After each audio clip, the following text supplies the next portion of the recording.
자, 반갑습니다. 이어서 느바인데요. 이제 플레이오프 2라운드 경기들로 이렇게 좀 구성이 됐죠. 클리블랜드, 인디애나, 그리고 미네소타 대 골스 얘기 좀 해볼 텐데. 자, 첫 경기 클리블랜드 대 인디애나 사실 저번 경기 때 이게 조금 어렵다고 했었어요. 1차전이라서 좀 의심을 하기도 했었고, 되게 뭐좀 픽앤롤 플레이라든지 미스매치 대응 그런 것들이 중요할 거라고 했었는데, 경기를 까보니까 인디애나의 3점이 그냥 말도 안 되게 터졌었습니다. 지난번 경기 때 이 인디애나가 3점이 52.8%로 터졌어요. 36개 중에 19개를 넣었다. 그냥 미친 게임이었었죠. 그래서 이 경기가 지난번 경기 때 클리블랜드는 이런 거를 조금 봐야 됩니다. 뭘 봐야 되냐면은 제가 좋아하는 이런 그림이 있어요. 지난번 경기 때 어느 곳에서 득점이 이루어졌냐 이런 건데, 보시다시피 클리블랜드는 인사이드 그냥 지배를 했습니다. 클리블랜드가 이제 페인트 존 안쪽에서 70점을 넣었거든요. 한마디로 인사이드를 지배를 한 거야. 그리고 보면은 이 어디에서 뭐 슈팅이 진행이 됐냐, 3점이 굉장히 안 들어갔는데 대신 이런 잡다한 미드레인지가 좀 낭비 같은 플레이들이 거의 없었어요.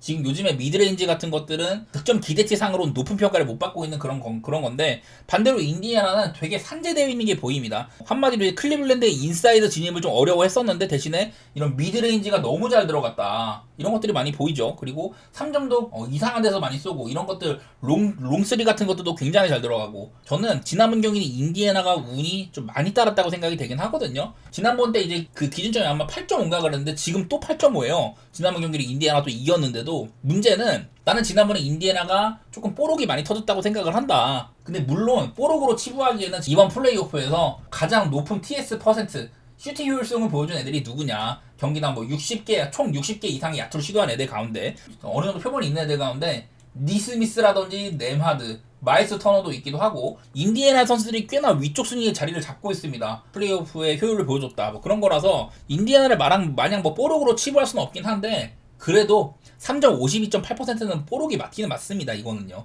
어쨌든 클리블랜드가 인사이드를 지배를 하고도 패배를 했던 거는 이런 3점의 격차, 그게 너무 컸었는데, 이게 클리블랜드가 지금도 문제가 갈란드, 모블리, 디안드레 헌터 이런 핵심 선수들의 부상이 많이 있다는 거거든요. 갈란드는 지난번 경기 때 못 뛰었고 지금도 뛸지 안 뛸지 몰라요. 슈팅 라운드는 뛰었다고 하는데 정확히 말하면은 에킨슨 감독은 얘가 뛸지 안 뛸지 모른다 이랬었고, 모블리나 헌터는 지난번에 부상이 있었습니다. 헌터는 엄지손가락이 탈구가 됐고, 모블리는 이제 슛 쏘고 내려오다가 이 발에 발목이 꺾여가지고, 그래갖고 지금 캐셔너블이거든요. 저는 지난번 경기는 인디애나가 운이 엄청나게 따랐다고 생각을 하고, 클리블랜드가 인사이드를 지배를 했다면은 당연하게도 인사이드가 외곽보다는 그 득점에 대한 성공률이 확실히 높기 때문에, 나는 그래가지고 클리블랜드가 2차전은 이게 운 같은 게 적당하게 수렴을 하면은 클리블랜드가 가져갈 것 같다고 봤는데, 근데 모블리랑 헌터, 갈란드 이런 부상은 좀 많이 빡센 것 같아요. 나는 그래가지고 인디애나가 3점이 많이 터진 거라고는 해도, 이 정도 부상이면 이거는 풀려내 봐야 되지 않을까? 그런 생각을 하긴 하거든요.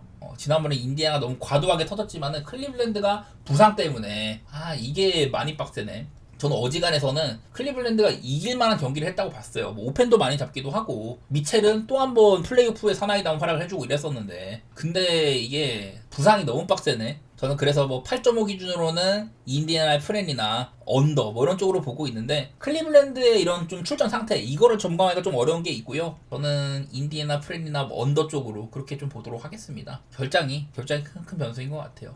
자, 그 다음에 이제 미네소타 대 골스 경기도 있습니다. 자, 이 경기는 일단은 그 시리즈 전체로 보면, 그 시즌 막판에 미네소타랑 골스가 아마 48승 그룹이었나? 마지막에 플레이오프 막차를 타기 위한 그룹에 있었잖아요. 그때 얘기를 했던 게, 미네소타가 다른 이제 경쟁팀들, 특히 뭐 클리퍼스나 덴버 이런 팀들은 상대 전적이 아주 좋은데 골스한테만 밀린다, 그런 얘기를 했었는데, 이 매치업이 지금 플레이오프 2차전에서 붙게 됐습니다. 여기서 가장 좀 중점적으로 봐야 될 거는 수비면인 것 같아요. 수비. 골스는 일단 휴스턴 정도면은 그래도 미네소타 비슷하게 수비를 잘하는 팀을 만난 거였었고, 미네소타는 레이커스라는, 아마 제 생각에는 레이커스가 플레이오프에서 가장 좀 수비가 떨어지는 팀 중에 하나가 아닌가, 그 정도로 생각을 하거든요. 그러니까 미네소타는 엄밀히 말하면 얘네들이 뭐 사이즈라든지 뭐 에너지나 뭐 좋은 것도 있지만은 레이커스 수비가 너무 빈약해요. 그런 팀을 만났는데, 골스는 반대로 레이커스랑 비교가 안 되게 수비가 좋은 팀이거든요. 매번 말하지만은 이 골스는 휴스턴의 인사이드 진입, 페인트 존 안쪽으로 진입하는 것들을 그린이 상당히 잘 막아준 것들이 있었다, 이런 얘기를 했는데, 지난번에 미네소타가 그 이제 레이커스전을 보면은 특히 이제 랜들 다 뚫어주고 해주는 모습들이 있었잖아요. 그리고 이제 맥다니엘스의 성장이라든지, 저는 맥다니엘스, 뭐 랜들 이런 애들이 큰 변수가 될 거라고 생각을 해요. 미네소타 역시 이제 고베어라는 훌륭한 인사이드 수비수가 있기도 하고, 그런데 어쨌든 간에 이제 미네소타는 그 픽앤롤이라는 것들,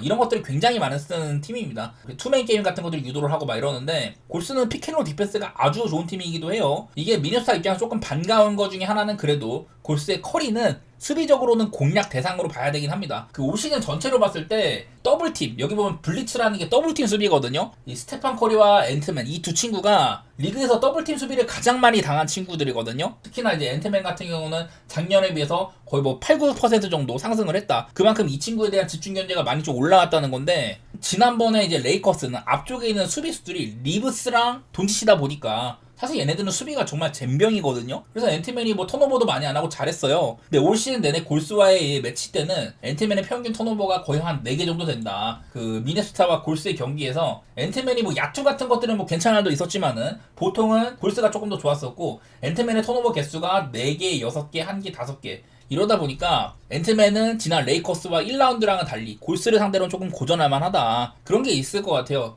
앤트맨이 그래서 그런 것들을 얼마나 잘 극복을 해내느냐. 시즌 막바지에는 앤트맨이 더블팀 대처가 많이 좋아졌거든요. 그래서 거기서 빛을 봤던 게 맥다니엘스 같은 애들. 앤트맨한테 집중이 될 때 누군가는 빌 텐데 거기서 맥다니엘스가 3점도 3점이지만 커딩 플레이 해가지고 많은 득점을 올리고 그런 것들이 많이 보였었잖아요. 미네소타가 특히 후반기에 이런 것들이 많이 좋아졌는데 나는 내일도 맥다니엘스가 몇 점을 넣느냐 그런 것들이 큰 변수가 될 것 같아. 그리고 죽은 포진에서 랜들이 얼마나 또 이제 상대 인사이드를 휘저을 수 있느냐 그런 것들이 변수일 것 같거든요. 단순하게 미네소타가 이제 레이커스와의 마지막 경기 때 그때 3점이 진짜 말이 안 됐습니다. 40개 놓쳤나? 그랬었는데 그날 이제 랜들이 아주 좋은 활약을 했었었죠. 3점이 진짜 안 들어나가도 뭐 극복하는 것도 있고 확연하게 골스보다 전체적인 뭐 사이즈라든지 에너지 이런 것들이 우세한 팀이어가지고 볼만할 것 같아요.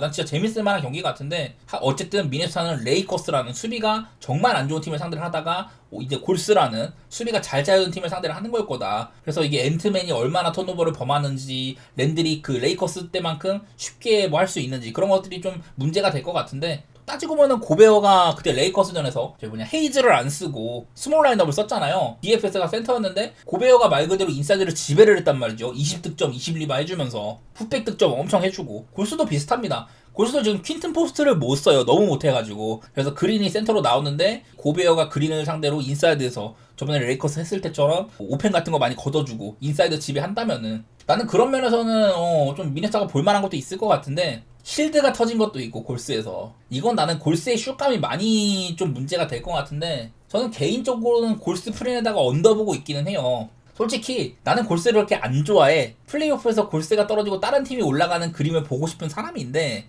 이게 7자전까지 좀 해주고 온 뭐 그 덴버라든지 이런 애들이 생각보다 뭐 체력적으로 그렇게 막 큰 문제를 드러내진 않더라고요. 오히려 뭐 어제 오클이라든지 이런 팀 조금 이제 오랫동안 쉬고 온 그런 팀들이 게임 적응에 문제를 겪는다든지 뭐 그런 게 보여가지고 체력적인 문제가 골스가 보일지 그것도 조금 의심스럽고 좀 많은 것들이 베일에 감춰져 있다고 생각이 되는데 어쨌든 골스는 미네소타가 레이커스를 꺾었을 때보다 훨씬 더 수비적으로는 많은 것들을 보여줄 수 있는 팀이다. 그리고 이제 좀 피켄롤 디펜스 같은 것들 그런 것들도 좋고 앤트맨 상대로 더블팀으로 괴롭힐 수도 있고 그런 것들이 생각이 나가지고 저는 골스의 프렘 보고 싶거든요. 그리고 언더 생각 중인데 1차전이니만큼 좀 탐색전 느낌으로 보고 싶긴 하네요. 이것도 재밌을 것 같아. 골프에다가 언더 그런 식으로 보겠습니다.